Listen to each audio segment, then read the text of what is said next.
Punks, it's Missy, and we're gonna dye my hair today. Hi guys. So, as you can tell, my medicine is working fantastic today because we're like super crackhead energy, so. But I am dyeing my hair today, and we're gonna cross our fingers that I keep it this color for at least like, you know, a month. So instead of this just being a hair dyeing video, we're also going to be incorporating a story time because I feel like that'll make it a little bit less boring, I guess, and so you actually have something to like listen to while I do it. Anyway, let's dye my hair and complain. So we are dyeing my hair the most white American stay-at-home mom color there is. Live, laugh, love. Now, I myself am not a live, laugh, love type of person. I'm more of a live, laugh, lobotomize, but you know. I also like how the box says, what you need is inside. It better be inside because I paid a lot of money for this. By Good Dye Young, this is Hayley Williams from Paramore's hair dye brand, and I've been using them a lot lately, and their colors stay a really long time. Yeah, the box and the little sticker thing show like a purpley color, but all of the like hair swatches online show like a reddish pink. So who knows what color this is gonna be. Who knows if I'll keep it. You'll probably have a video next week of me bleaching my hair. So, story time. I quit my job. I quit my full-time, almost $20 an hour job that I have worked at for 3 years to do YouTube and Etsy and be a mom. But yeah, so we're gonna talk about that. The color itself is kind of pinkish purple, so we'll see. Oh wait, I always smell it. It smells like Rice Krispies. Like, it smells good. So ironically, I'm wearing one of my shirts from where I used to work, but that's just because I have a crap ton of them because I've worked there for 3 years and they're comfy to sleep in, and I don't care if I get hair dye on them. So it was called Penix Aluminum. It was an aluminum extruding company in Latonia, which is a place in Ohio. It's like kind of crappy. But when I first started there, I absolutely loved my job. I got hired in making a lot less than what I was, and all I was doing was running a big giant saw that cut big things of aluminum. And I liked it. I was on midnights though, so it was kind of crap, but I was on drugs then, so I didn't care. I enjoyed working there. That also, I don't know, is it pink? Is it purple? I don't know, let's get back to the story.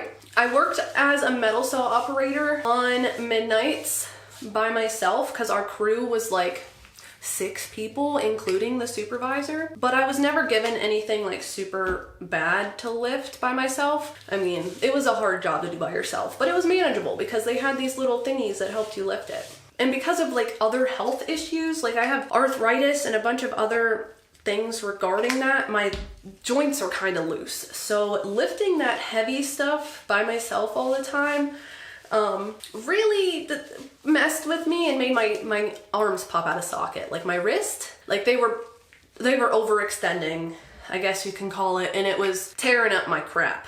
So they put me in assembly, which is no longer a thing anymore at this company. And basically what I did there was build the parts that we would make for the car Rivian. I don't know if y'all heard about it. It's like an electric truck car thing that kind of failed, probably because of us, because Penix only makes scrap.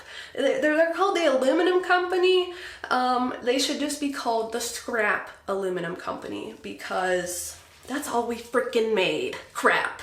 And I stayed in that until I got pregnant, and I loved doing that job because it was fun. And I don't know, it was cool. I liked putting things together. But I worked in that until I was pregnant because the parts were like anywhere between 20 and 50 pounds, and I wasn't allowed to lift that much after I got to a certain pregnancy level. So I got put onto a small machine called a Makino that cuts, it's like a CNC machine. Think of a giant Cricut that takes really smelly oil. Probably halfway through me working in assembly is when the place started going downhill, and I want to say that's when the new owner took place. And her name is LaDonna Smith. Like, she's like a 5 foot tall generic white lady, and she looked like Cindy Lou Who, so I always called her LaDonna Lou Who. Once she took over is whenever everything just kind of went. The assembly wasn't a thing until they put me there, and I worked by myself. So I was essentially one of the first people to ever work in assembly at this company. So I knew the most stuff. I knew all about the tools. I knew how to order things, how to put stuff together, how to operate the oven, and like all this stuff for these big parts. So I was supposed to be the lead, which was like the manager of that department.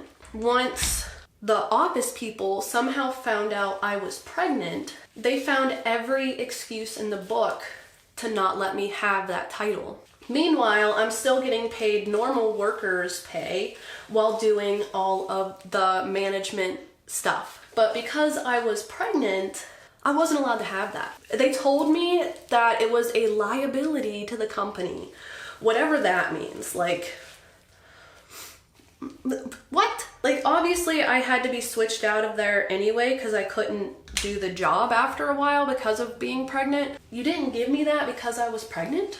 Isn't that illegal? And then on top of that, there was this new supervisor that started working there around that time that refused to let me sit down every once in a while I was working. Mind you, this is a huge factory. It's not air conditioned. Whatever it is outside, it's like 30 degrees hotter or colder inside. And during the summers when I was pregnant, so imagine extremely pregnant woman in a 95-degree shop not being able to sit down every once in a while. And whenever he seen me sitting down one time, he came up to me and told me that being pregnant wasn't an excuse and that I had to provide proof that I was pregnant. And right after this is whenever they took me out of assembly, probably because I yelled at the man.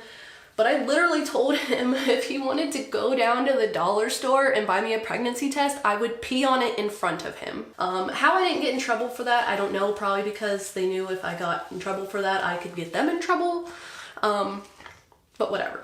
After that, I got moved to the little Makino machine, and it was pretty okay. It was still hot and nasty, but I was able to sit down over there if I needed to, and I wasn't lifting heavy things. And I genuinely enjoyed working on them. And my last day before I went on maternity break, it was like 105 outside, so just imagine what it was in there. And I don't even know what that man was, supervisor or something, came up to me and told me I wasn't working hard enough because I was standing there waiting for my machine to get done cutting. So they put me back in assembly. I was 9 months pregnant. They made me lift 50-pound parts by myself onto a table that was like, I don't know, like waist level. Like, why you're not supposed to lift heavy things during pregnancy, especially that far along, is because, you know, it might push the kid out of you. And I was not having that, so I left. I told him, hey, peace out, I'm going on maternity leave. Figure somebody else out to do your crap, because I'm not doing it. So I went on maternity leave, and when I came back, everything was pretty decent. I got put back in assembly, and it was okay for a little bit, until we found out that Rivian wasn't very happy with us. That was because they kept hiring randos that had no experience, wouldn't train them, and then they just started making crap parts. And that's because Miss LaDonna Smith wanted quantity over quality, which is definitely not how it was when I first started there. We wanted to make sure we were sending good parts because these were super expensive and made the company a lot of money. But when she came in, she's like, nah, I just want the money. Week after week, we were sent back parts that were bad. The people that built them's initials were on them, and they never got retaliated, so nothing changed. We just kept sending bad parts. After a while, Rivian was like, you know what? Bye. Us in assembly knew that, but they told the rest of the company, like all the other employees and stuff, that we ended the contract with them. When we didn't, they left us. After that, assembly was no more, and they decided just to start putting me wherever they felt like putting me. So I'd run a saw one day, I'd run the CNC one day, I would help with quality another day. Never knew what I was going to be doing, which was kind of stressful on its own, because not knowing what you were doing at that place was like leading the blind to a cliff and hoping they didn't fall off. After a while of them bouncing me around, they decided to put me on this one saw, which I ran with one of my friends, and I enjoyed running that until they started giving us unrealistic numbers. So the machine itself was capable of cutting, let's say, 1,000 parts an hour. They come down and say, oh, you hit 1,000? Let's make you cut 5,000, which was literally impossible no matter how fast you worked, because the machine wouldn't cut that much. So they started doing that crap to everybody, and then everyone was getting in trouble because they weren't hitting their numbers.